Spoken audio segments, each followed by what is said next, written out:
allons faire? Des fois, nous utilisons certains opérateurs pour la paix des enseignants, comme Caritas, mais Caritas pose aussi beaucoup de problèmes. L'accès est difficile. Pour une petite prime de 30-40 000 francs, on doit mettre ça à la banque. Pourquoi?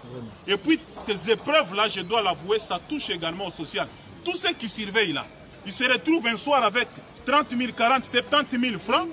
Ce n'est pas 500 $ comme on l'a annoncé par les médias de la haine. 70 000, 40 000, 30 000.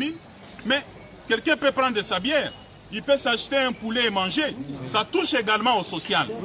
J'ai dit, comme ça s'est toujours fait dans les années antérieures, cet argent-là sera donné à la main. Alinguetti me dit il faut donner ça dans les banques. Même si vous envoyez cet argent dans les comptes des IPP, dans les 58 provinces éducationnelles. Mais les banques ont des instructions, il y a des plafonds. Vous ne pouvez pas sortir une somme au-delà, par exemple, de 10 000 $. Comment vous allez servir tous les intervenants? Et puis c'est une prime ponctuelle. Celui qui a surveillé dans cette édition ne surveillera pas nécessairement l'édition qui suit. Alors on ne doit pas ouvrir un compte pour ça. Pour avoir dit ça à Gilles Alinguetti, il a considéré ça comme une tentative de détournement. Comment je peux détourner 16 millions de dollars ou 31 milliards de francs destinés à la prime des intervenants?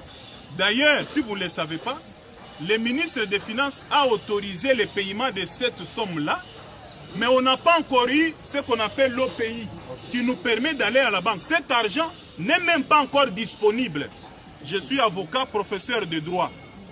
Le détournement suppose que vous êtes déjà entré en possession de cette somme et vous la faites affecter à autre chose.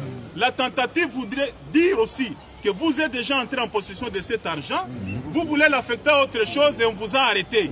C'est ça.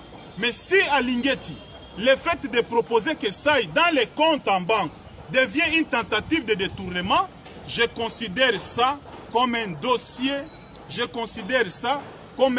de la vengeance. Je précise